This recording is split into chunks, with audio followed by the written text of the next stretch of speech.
আল্লাহুম্মা আমিন। আলহামদুলিল্লাহি রাব্বিল আলামিন ওয়াসসালাতু ওয়াসসালামু আলা সাইয়্যিদিল আমবিয়াই ওয়াল মুরসালিন।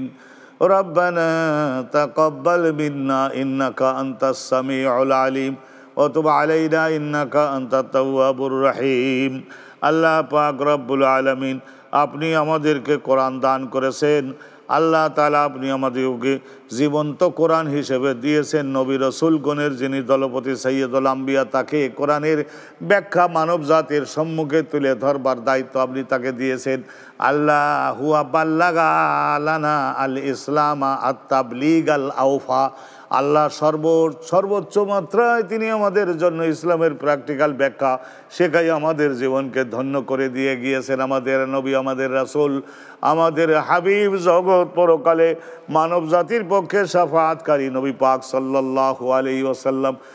আল্লাহ পাক রব্বুল আলামিন রাসূল বলেছেন আমাদিগকে, ওহে আল্লাহ পরীক্ষা করবার জন্য কিছু সংখ্যক মানুষের জ্ঞান বুদ্ধি কৌশলটা একটু বেশি করে দিয়ে থাকেন। তারা কঠোর পরিশ্রম করে কিছু সম্পদ হয়তো বেশি তারা উপার্জন করতে পারে।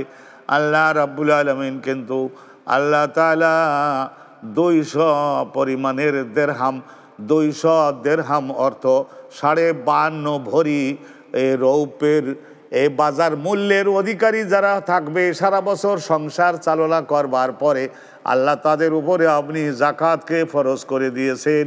যারা জাকাত প্রদান করে, আর আপনি বর্তমান জমানার মানুষদের জন্য শরীয়তকে সহজ করে দিয়েছেন। আগের জমানায় এমন ছিল যে 20,000-এর মধ্যে 1,000 জাকাত দিতে হবে।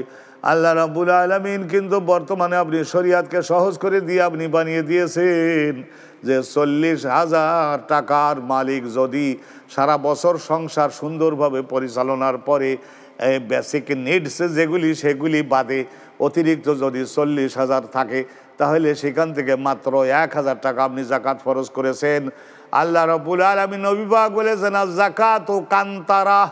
এই জাকাত যখন একজন ধনী ব্যক্তি আনন্দের সঙ্গে খুশি চিত্তে একজন অভাবগ্রস্ত ভাইয়ের হাতের মধ্যে দিয়ে তার মুখের দিকে যদি হাসি সহকারে তারে দিয়ে দিতে পারে, তাহলে এই দুইজনের মধ্যে সারা জীবনের জন্য ব্রিজের মতো সম্পর্ক আপনি কায়েম করে দিয়ে থাকেন। এবং এতে ধনী ব্যক্তি ঠকে না, গরিবের জীবনের প্রয়োজন পূরণ হয়। ও আল্লাহ রাব্বুল আলামিন, যারা আমরা এখনও মালদার হওয়া সত্ত্বেও 40 লাখের মধ্যে 1 লাখ টাকা, 40 কোটি টাকার মালিক যদি আপনি বানিয়ে থাকেন, তাহলে সেখানে 1 কোটি, 40,000 কোটি যদি হয় তাহলে 1,000 কোটি। এইভাবে জাকাত যাদের উপরে ফরজ হয়েছে, আল্লাহ তাদের সকলকে আপনি জাকাত পরিশোধ করবার জন্য তৌফিক দিবেন। যেমন রোজা আদায়ের তৌফিক দিলেন, সলাত আদায়ের তৌফিক দিলেন, তারাবি আদায়ের তৌফিক দিলেন। আল্লাহ জাকাত যদি না দেয়, তাহলে ইয়াউমা ইউহমা আলাইহা ফি নারে জাহান্নাম ফাতুকুয়া বিহা এই জিবাহুহুম ওয়া যুহুরুহুম আল্লাহ ওয়া জুনুবুহুম। আল্লাহ তাদের কি বিপদ হবে। জাকাত আদায়ের তৌফিক দান করুন ইয়া রাব্বাল আলামিন। আপনি আমাদের রোজাগুলিকে কবুল করুন, জাকাতগুলিকে কবুল করুন। তাকাব্বাল মিন্না ইন্নাকা আনতাস সামিউল আলিম। মরণের আগে যেন ঘোষণা করতে পারি কলেমায়ে তয়্যিবা লা ইলাহা ইল্লাল্লাহু মুহাম্মাদুর রাসূলুল্লাহ।